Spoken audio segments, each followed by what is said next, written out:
Well, hi, and welcome to our continuing series of live stream panel discussions for high growth startups, a partnership between Fourthly and Foley and Laudner. Each week on Wednesdays, we have a panel discussion featuring attorneys, venture capitalists, and startup founders, talking about how startups and investors can navigate all the different legal and regulatory issues that startups may face today. Today's topic is the art of the belly flop. What happens when a startup founder is faced with raising money on difficult terms? How should they think through term sheets that may have some onerous parameters? I'm Brett Waters. I've been immersed in the startup world of Silicon Valley my entire life. Today I teach entrepreneurship at Stanford University. I coach startup CEOs at Miller Center for Social Entrepreneurship, and I run the Fourthly Startup Accelerator. Today we have two amazing guests to talk about this stuff. The first up is Danielle. Morning, Danielle. Hi, Brett. Thanks for having me again. Give us the brief backgrounder on you. Yeah, so I'm a partner at a fund called WVV. It's a $100 million fund based in Silicon Valley in the Midwest. We are backed by four corporates, so we work with Johnson Controls, Foxconn, Advocate Aurora Health, which is a large health system, and Northwestern Mutual. And so between the four of them, we make early stage investments in companies that may be able to work with any one of those LPs either now or in the future. And prior to that, where I met you, of course, is when I was building an accelerator called the Alchemist Accelerator, which is an early stage B2B accelerator based in Silicon Valley. And I spent 7 years doing that as the managing partner and COO. Been in and around for the last 10 years, I guess. It's gone by quickly, but good stuff. So 10 years. So that means you were 9 when you started. Is that right? Don't give it away. And also here with us is Louis. Louis, is your audio work? He's signing to us now. See, I told you, Brett. No audio. Mhm. All right. Well, while Louis works on his audio, let's just go right into to our discussion. And folks, if you have any questions for our panelists, please put them into the chat box, and we'll get to as many of those as we can. And if you know sign language, that'll be helpful for Louis. How about now? Yes. We got you There now, you Oh, Louis. there we go. Okay. There we go. Technology challenged lawyer, Louis Lehot. That's right. Great to have you both. I am a groupie of Brett's, not just at the taco stand, but in life. And Danielle, I've had the pleasure of knowing and working with. And it's just delighted to have you all. And, as Brett and I were talking about how to put together some content that would speak to our audience of startup founders, we're really having to come to terms with the fact that we're in a new world since a year ago, and we want to set the stage that we're not going back. We're going to go forward, and it's not going to be all bad. It's going to be good. But we thought we would try and have a conversation about what's really happening with cap tables and term sheets and new financings, and hopefully give you some advice about how to think through it and get ready, because sooner or later we're all going to be there raising funds again. Brett? So Louis and Daniel, I had the experience a few years ago. I had a startup. I raised a $5 million first round on terms that I was pretty happy with. I gave away 20% of the company for $5 million, and terms were decent. And I was pretty happy. And then a couple of years went by. We did not hit our numbers, and the fundraising environment changed pretty dramatically. And so I ended up having to raise a second round just to stay alive. I had to raise a second round kind of on whatever terms I was offered, which was at a much lower valuation than I was hoping. 2x liquidation preferences, and the dreaded full ratchet. And when we finally sold that company, and of course I considered it a win that we found a buyer for the company and sold the company. And my final distribution check was $83. And my goal here today is to serve as a cautionary tale for others. So, as Louis kind of alluded to, it's definitely a different fundraising environment today than it was a year ago. A year ago, the entrepreneur kind of had all the leverage, and the entrepreneur could set the terms. And today, it's kind of reversed. Even though there's still a whole lot of money out there, there's no shortage of capital available waiting to be deployed. But the market conditions are such that it's often being deployed under terms that are much less favorable to the entrepreneur. So the two of you are very much on the front lines, much more on the front lines than I am these days. Danielle, you're busy meeting with entrepreneurs and doing financing, and Louis, you're busy handling a lot of financing for startups throughout Silicon Valley. So maybe we can start just kind of with what you're seeing right now, and to what extent is it different than a year ago? Danielle, you want to go first on that? Yeah, sure. I feel like I've been having this conversation a lot with folks just Yeah. because it's been the same for everyone in the VC world, especially for the stage that we do, which is seed, Series A. Um, so I like to frame it in this kind of way. Everything was going pretty pretty ridiculous in terms of valuations, up until maybe January even. And then and then we got this point where we were all coming back from the holidays. We thought things were going to continue, but then everyone got COVID. If you remember, there was that wave of, Mm-hmm. COVID three, I don't know, come January. And then we're like, okay, so then we came back in February, March, and we're like, all right, we're ready to go. It's springtime, usually a busy time for VCs. But then Mm-hmm. the war happened, and then inflation started, happening, and everyone just took a pause to kind of see where the macro environment would lead, and that actually, fell into the private markets in a good way, I think. But it adjusted the valuations back down, and so we've been seeing that adjustment happen through a few last few months. But then everyone went away for the summer, and Yeah. so here we are in September. Right. I think finally in a better environment where investors feel like they're getting a good deal again. Um, but founders are in a hard spot because maybe they raised on really high terms recently, Yeah. and they're taking down rounds, or they realize that, they're not going to be able to hit their numbers against the valuations they did raise at. And so now they're having to come up with exit strategies before maybe they thought they wanted to. And so Right.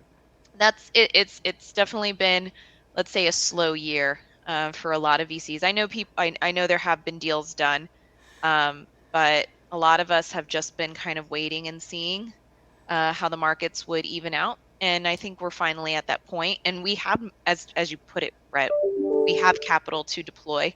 And so Yeah. I think there's going to be a lot more movement this fall, and by fall, I mean this month and next month, maybe into November, Yeah. because then everyone leaves for December. Yeah. Yeah. So as many in our audience probably know, there's a running joke in Silicon Valley that you can't. There's no way to raise money in August because all of the venture capitalists are gone in August, and then as Danielle said, then they leave again in December. So we've got a 90-day period here now where where the checkbooks may be open. Louis, what are you seeing out there? I think different than prior corrections, because notice I didn't say recession. Mhm. We are at a time where there are funds out there, institutional funds, Sandhill Road, Soma funds, corporate venture funds, and all sorts of sovereigns and financial Mm-hmm. institutions that are doing direct investing. And there is more capital that has been earmarked for venture than ever before. Than ever So before, that's for the sure. good news, number one. Yep. Good news number two is returns have been fantastic for this asset class. And so we are not hearing any of our venture funds hearing from their own limited partners, hey, pull back. We don't want you to spend. Don't call our capital. We are not hearing that. Yeah. Quite the contrary. LPs are wondering, where are my returns? Mhm. And so that's also good news. I'd also say that there are a class of new funds who are not what I'll call, bared down by the high valuations of prior years where things might not produce the best results. Uh, and so I think that there's really this really should be a golden time to create a startup and build. We're also in a time where the government has deployed more capital to innovation than ever Yeah. before. Yeah. Just 2 days ago, our president announced the moonshot and devoted more cash towards it. We've got the Inflation Reduction Act, which is earmarking a lot of funds to clean energy, and obviously the CHIPS Act. So we may have a chip industry again in Silicon Valley. So again, a golden time. So that's the good news. The bad news is, Brett and Danielle, as we all know, that starting in January, the market started anticipating, seeing inflation and anticipating more inflation, and thus interest rate increases, and more and more and more.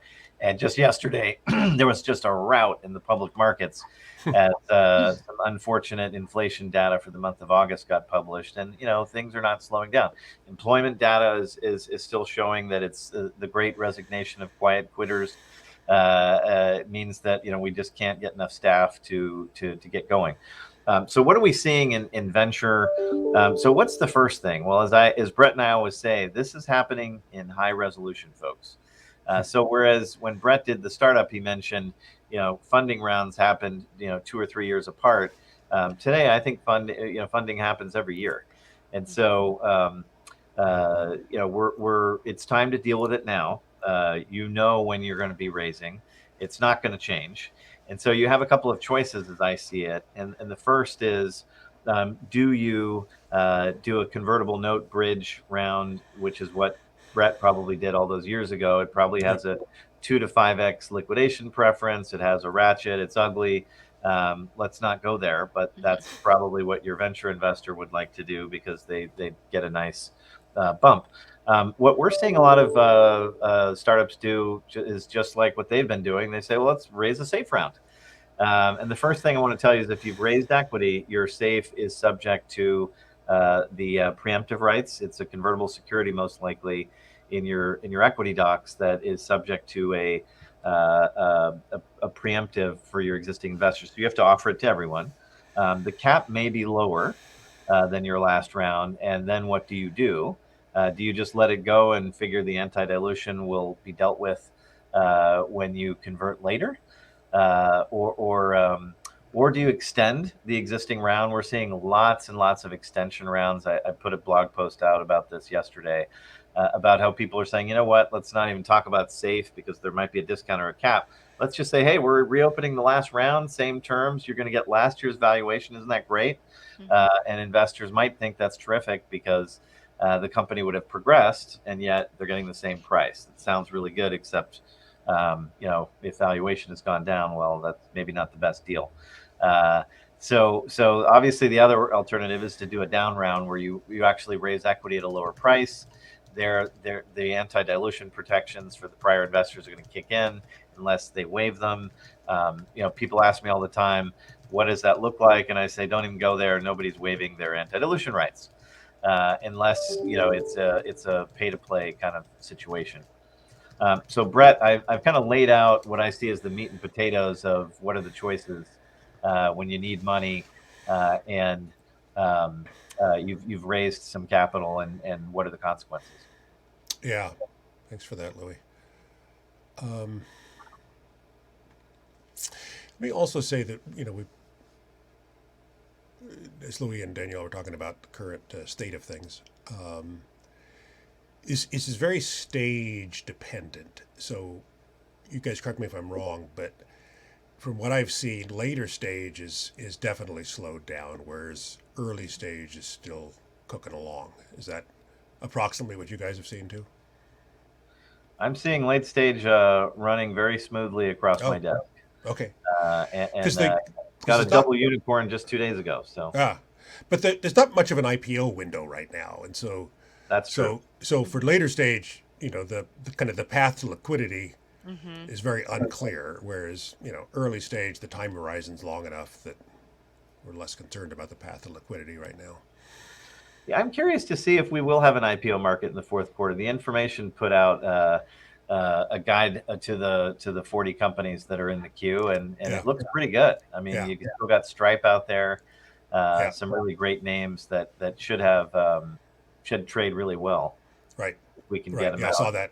I saw that too. By the way, a little plug for Jessica Lesson's The Information. It's a great publication. It costs a bunch of money, but I think you can get a free trial or something. So check it out, and check if you go to theinformation.com. Check out what Louis is talking about. They've got an IPO pipeline of all the different companies that they believe are kind of in the IPO pipeline and where they are in that process, which is pretty interesting. So, Danielle, when you guys have partner meetings, do you talk about the ways in which you may be adjusting term sheets in the current environment, or Not necessarily. I mean, we don't. All of our LPs are also investors, and so they're also seeing it on their end as well, yeah, and have a good idea about the trends. If anything, we discuss negotiations. Things that we have more leverage now than we did maybe right, a year ago. right, right. But is that mostly to show up then on the valuation? It is. It's definitely around the valuation. Yeah, I mean, at the end of the day, you want to, for founders, you want to find an investor that's going to be a good partner to you, not someone who's looking to take advantage of you. And so if they are just, I mean, it depends on your situation. If this is your, last hope, then you're kind of stuck in a hard place. But right. Hopefully you've had a chance to get a couple of term sheets and see the different terms and find a good partner that's not putting in all these excessive terms on you, so you can actually build a big business. Yeah, right. So as always, you want to be in a position where you're looking at 2 or 3 different term sheets and deciding on the one that's the best fit for you. Mm-hmm. It's just like dating, Danielle. It's just like dating, Brett. Danielle's recently married, by the way. Thank you. Louis, sorry I cut you off. No, I was just going to say, maybe worth a word about some of the new terms that you ought to be on the lookout for. Yeah. We're seeing liquidation preferences being more than 1x the original issue price across the board. So what does this mean? Well, when you invest equity, normally the preferred is going to get its money back before everyone else one time upon a sale or an IPO or any kind of conversion. And a lot of investors are saying, okay, I'm gonna stretch to this valuation that you've asked me for, but I'm really stretching, and so I need to make sure I get my money back, but I also need to make money. And so rather than just get my money back, I need to get my money back 2 times before you, the founders, get your money. And so a 2x liquidation preference, I'm finding, is creeping its way into a lot of earlier stage term sheets, and it's absolutely in late stage term sheets. Yeah. So all of these late stage, big deals are absolutely having multiples of lick pref at 2.5x.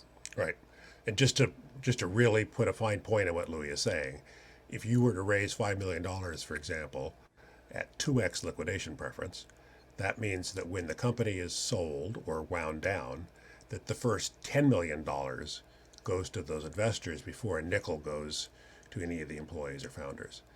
It's a super important concept to keep in mind. And the difference between 1x, 1.5x, 2x is pretty substantial. Right? And I want to give the antidote to those founders out there. The antidote can be that you also have a management carve-out plan such that the first 20% or some percentage of the sale of the company goes to management. And you can put that in later when there's actually a sale going on to make sure that the founders do get something and not, something more than $83 in a taco. Maybe a margarita. Maybe a margarita as well, right? So we work with founders a lot on those kinds of things. And I think it's important to think through all of these things before you go out there, because When you talk to somebody like Danielle or Brett or myself, we can look at a cap table and your recent results and kind of guess what that's going to look like when you have a conversation, and coming out in a very realistic way when you talk to an investor goes miles. The first thing to shut them off is, oh, okay, you raised at that valuation last year. Okay, I don't even want to have that conversation. But if you kind of preempt it with, hey, we know things are different, and here's how we're thinking about it. A safe with a cap here, or some other antidote. I think you can really have a better discussion. So one safety tip that Louis just gave us there, which is a good one, is that if you're entering into a financing that is going to be kind of painful for the founders and management with regard to their equity, that asking for a management carve out is a potential solution to that, meaning that everybody's going to get diluted, but a little extra is going to be carved out for management. And usually, my experience is usually those conversations go fine because investors want the management to be highly incented, right? I mean, if the management is crammed down to very little equity in the company, that is not in the investor's best interest. Yeah. So they're usually open to having a discussion around stuff like that. So Dan asks in chat that he says that sort of some VCs don't care about small little terms like liquidation preferences. I mean, I think it's pretty standard to have a 1x liquidation, whether they've increased it or not. Again, I feel like it depends on the VC, whether they think they have the leverage to, or maybe they've just been hit so hard that they're like taking no risk. It's interesting because the game of VC is that you are the risk taker, and so there's a line, right? I think that, if you're playing VC like you would venture debt or something, then you might want to think about a different business, because this is how it goes. Things are not always going to be easy. The markets are not always going to look amazing. But we have to have faith in that, history shows that the venture returns are there, especially for those that are willing to take the risks in the harder markets. And yeah, sometimes it doesn't, a lot of times it doesn't pay off, and sometimes it pays off really big. Um, you know, I consider this to be a game of luck. I wish Right. somebody had the like magic wand and knew, oh, this one's gonna work and this one. I mean, we all have our, you know, uh, things that we look for, that we think is the winning combo, but yeah, it's everybody's game. And I think another answer to Dan's question is that all of these things end up being negotiated, Mhm. right? And so, Yeah. as Louis said, maybe at this valuation they're fine with 1x liquidation preferences, which is kind of the standard. I mean, there's always going to be 1x liquidation preferences. But if you try to really negotiate hard for a high valuation, they may say, I'd be willing to do a higher valuation, but then I'm going to want 2x liquidation preferences. So all of these things end up being parameters that can be negotiated in my experience. Is that right, Louis? Absolutely. Yeah. So let's see. So what are the other, Louis, in your experience? So you mentioned management carve outs. I guess what. So what advice would you give an entrepreneur today who is shopping around for money? And maybe they've got three different term sheets and they're trying to compare them. How would you prioritize the things that an entrepreneur should really look for? In other words, what are the really important things in your mind? Well, I think Danielle said it before. First and foremost, this is a relationship, and this is going to be your partner in the business going forward until you sell it. And so it's got to be somebody that you feel like you have some alignment with in terms of vision, mission, horizon, and where you're taking the company. And that's a question of art, not of science, I would say. The second is whether this fund is known for taking up their pro ratas and committing to the company round after round. There are some funds out there, who are not designed to reinvest in the B and the C. They're one and done. And those are not necessarily, they can be great syndicate players, but not necessarily lead players. And so I would think about that. I think some VCs can really help you in your business. I'm thinking of, a corporate venture, for example, could be a channel partner. It could give you a leg up with a business unit, potentially. Lots of health warnings there that we can talk about on another episode, Brett. But so I think about that. And then I think on the terms, I like to see a clean term sheet. The ones with all the, pages of extra details or terrible conditions, I'm a little bit suspicious of. That being said, I think investors are really trying to stretch to meet the valuation goals of the founders, and they're trying to put in protections so that they're if things don't go well, that they get their money back. And so some of those things I'm finding are a lot more conditions about diligence, talking to customers before they close. I'm also seeing these, as I said, liquidation preferences at greater than 1, or you go into the convertible note of the safe, and I'm seeing more than 2x as the return of capital upon a change of control. So in the form of safe and in most convertible notes, if you sell the company before you convert people in an equity financing, they get a 2x. That's usually a reward for having been the capital that led to this very risky capital that led to this great outcome. And so I'm seeing investors look for more than 2 there, and then I'm seeing a lot of control rights, and I'm not yet seeing the ratchet, Brett, that you referenced. Good. I'm glad to hear that. Yeah, I'm not seeing that, and I hope never to see it. It's an ugly thing. Yeah. So, Louis, you mentioned control rights. Let's talk about that for a second, because there's kind of this mythology out there. Some people think that those damn VCs, what they really want to do is take over my company. And you got to be careful with VCs because they just want to take over your company. And of course, in my experience, the last thing a VC wants to do is take over your company. That's just not the business that they're in.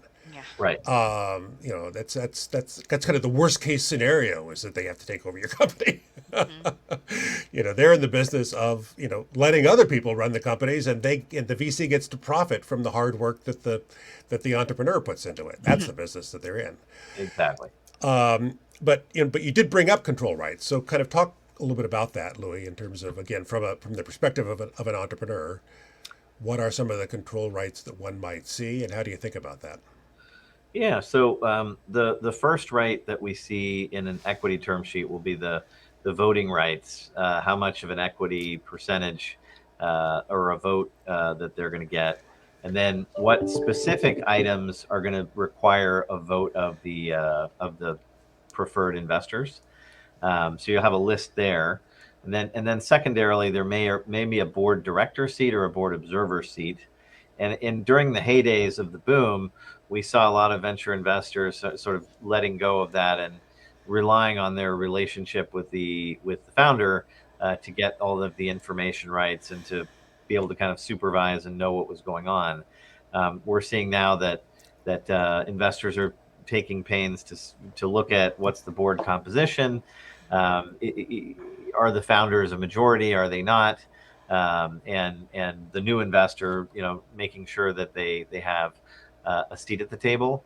And then lastly, we do see investors now inserting conditions like, we want you to get a CFO, we want you to get a general counsel, we want you to hire a head of sales, because if you're going to take this money to grow, we want to see you do that in a methodical way with somebody who has a process and a plan. So those are some of the things that we're seeing. Brett, I'd be curious, Danielle, what's happening in your world in terms of governance? Right? Yeah, honestly, I mean, I'm listening. You see way more term sheets than I do these days, but for us, I would say that VCs are trying to protect their early stage rights, in the subsequent rounds. I think nothing is guaranteed anymore. So, if you got pro rata, if you got a board seat, honestly, it feels like every round is up for debate, and VCs have to fight for the things that were already agreed to. Um, you know, and it does come down, you would like to think it comes down to the relationship, but when it comes to a matter of survival and somebody is dangling, $20 million in your face, sometimes it doesn't matter. So, I think VCs are, especially for the earlier stage VCs, I would say, the more well-known funds, the larger funds, they probably don't have this problem, right? People want to make sure that they stay happy, just because they have deep pockets. But for the smaller funds, we still have to work at it, and we do take our portfolio companies very seriously. We're making sure we give them the attention that they need when they need it. So it's I think it really comes down to that.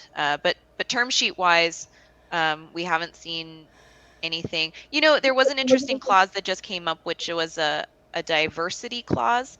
That was the first time I'd ever heard about that, about a lead investor, putting in a diversity clause to make sure that there was, diverse representation, not just with the management team of the company, but also with the investor set.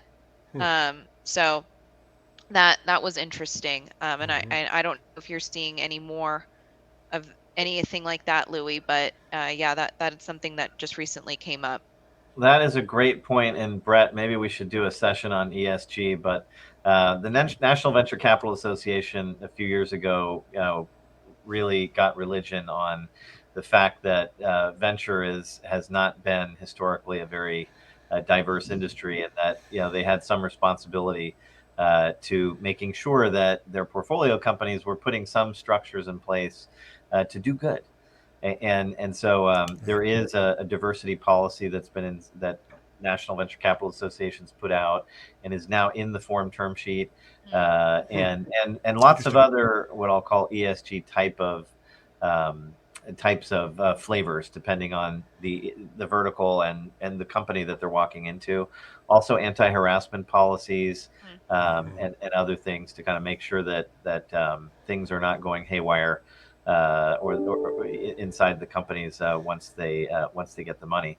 But I wanted to go back to this question, Brett, that you asked about what governance rights. What I described was what you see in an equity deal, and for a lot of you out there, you've raised a lot of safes, and as we all know, safe is just a simple agreement for future equity. There are no voting rights at all. And recently, maybe 3 months ago, I saw a side letter that came alongside the safe, and it said, "This is great that your YC safe, and this letter hereby amends it, such that if you haven't converted me in 3 years, you pay me back at a 2x." Oh, Number one. Number two, it asked for information rights, which I think is fair game, as these venture investors need to be able to be able to report to their limited partners, and they need financial information in order to do that. And then I've seen other deals where you get the safe, and of course there's the pro rata side letter, which says they get a pro rata piece of future safes, but it says I get a board seat, and here's the voting agreement. So even though I don't have a vote, you promise to vote me on your board. So those are some of the things, the increased governance rights that we're seeing venture investors ask for when they invest in the super early seed stage or pre-seed stage with a safe or a convertible note, Brett. it's like a safe with a note twist. I was going to say, I thought the whole idea of a safe was to get away from convertible notes, but a safe with a repayment obligation is a Yeah, convertible it's a note. convertible note. Yeah, that's what I was just like, sneaky VC. Exactly. So Richard asked a good question, which is that should I just wait until the environment gets better? Yeah, I get that question a lot, and in fact, many of my founders will say, "Oh yes, I've decided not to go out and raise because it's not the right time." And as I said at the outset, this is a golden age to be raising capital. And every day that you fail to raise the capital to execute on the plan, and you fail to execute on the plan, somebody else is probably going to be thinking of it, if they haven't already, and catching up and lapping you.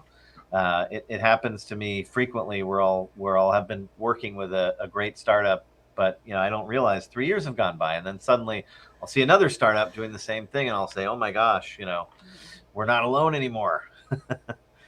So no, I think it's a great time to raise capital, Richard, and I think really the question is how to do it smartly, so that you can grow, and maybe it's raising less capital now and kind of staggering it so that you're taking down capital as you need it, tranching it to so that when you take the capital, you're at a higher value point. But I should shut up. What do you think, Danielle?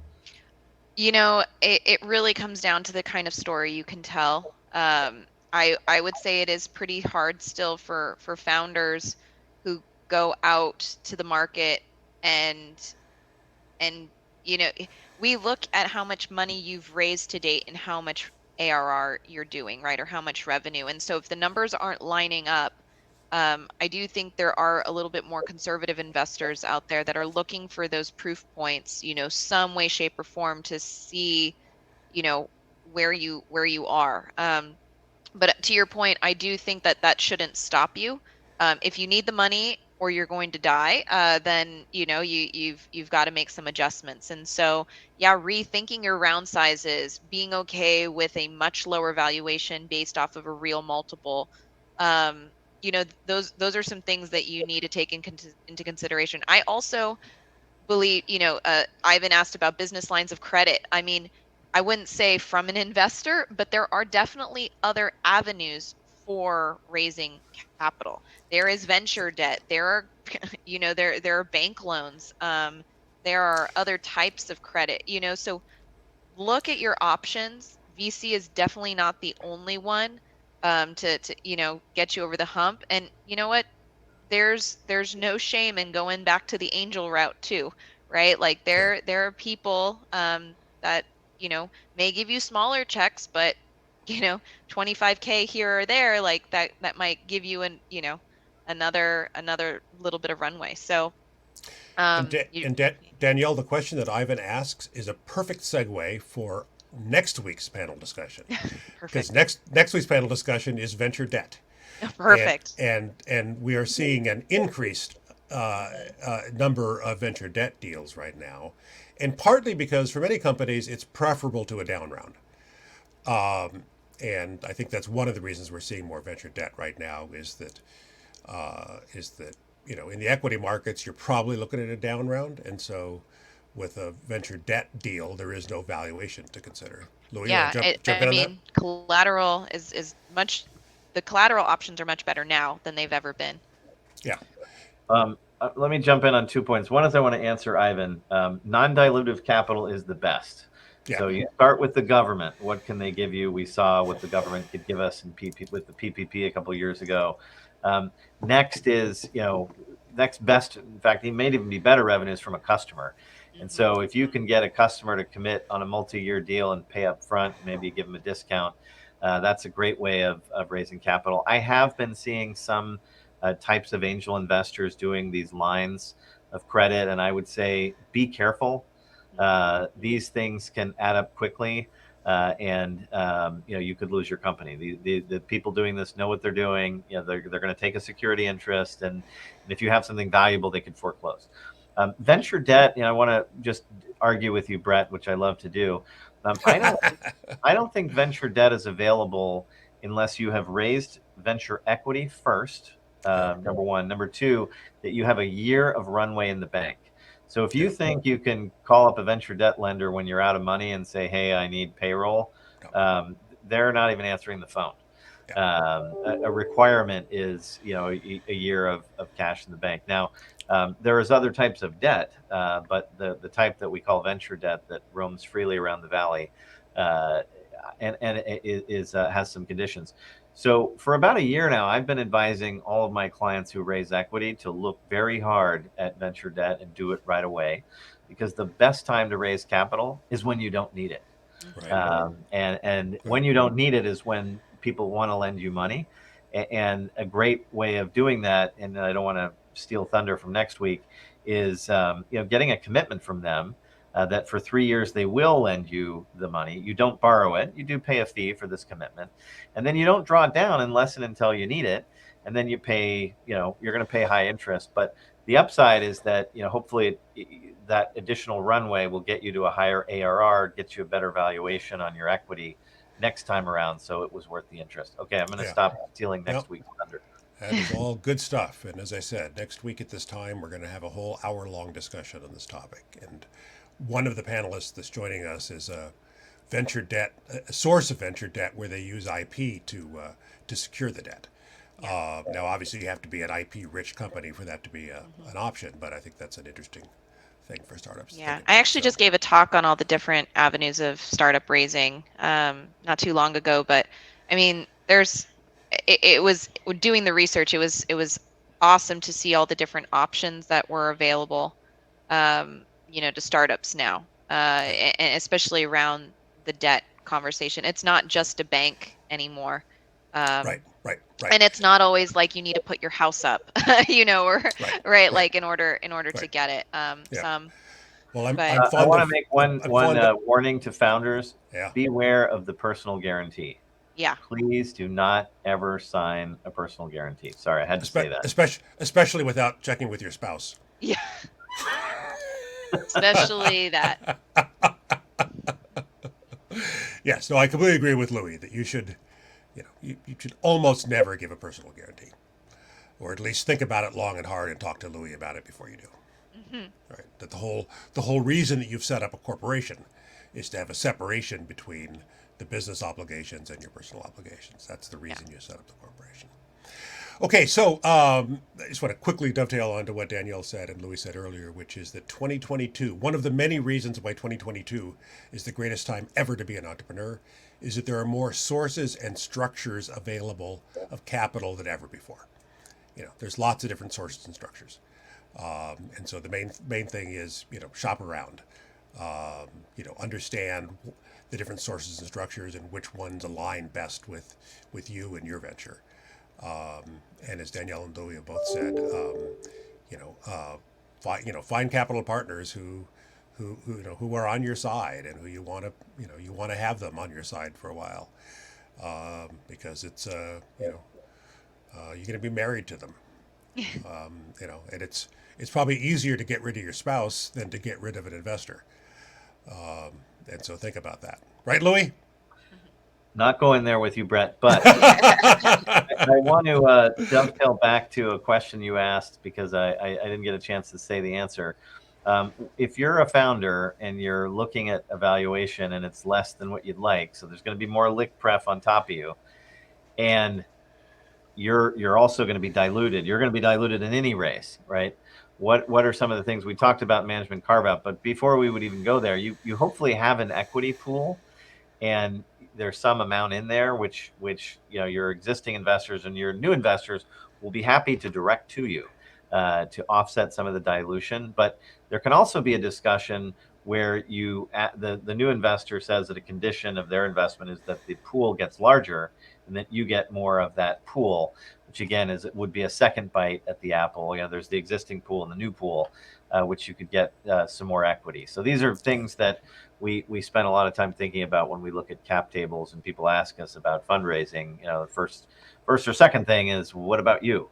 And do you have enough skin in the game? And no investor wants to go into a company where the founders only have a de minimis stake, and everybody knows that at some point you're not going to keep burning the candle at all ends for nothing. Right. All right. Well, this has been a terrific conversation. Thank you, Danielle and Louis. So I think just to summarize here, I think the advice that we've gotten from Danielle and Louis is, first of all, be aware that it's a different environment today than it was a year ago, and accept the fact that you're likely to see term sheets that are different than you would have seen a year ago. But the good news is that there are lots of different sources and structures of capital available, and so make sure you look at all the different sources and structures. try to get more than one term sheet, right? That's key. It's key when you're purchasing anything. It's important to get more than one offer, and then have a good attorney who you can kind of sit down with and go over the various terms of the term sheet and make sure you understand the ramifications of them before you agree to anything. Danielle, anything you want to add to that? Nope, that was a really good summary, Brett. Okay, Louis. Thumbs up from Louis. All right, folks, thank you so much for joining us this morning. You can find me and Danielle and Louis. You can find all three of us on LinkedIn. So please let us know if you have any additional questions. Remember that next week at the same time, we'll be having a discussion with a different partner at Foley and a venture debt investor talking about venture debt and kind of the pros and cons of that. Thanks very much to all for joining. See you all soon.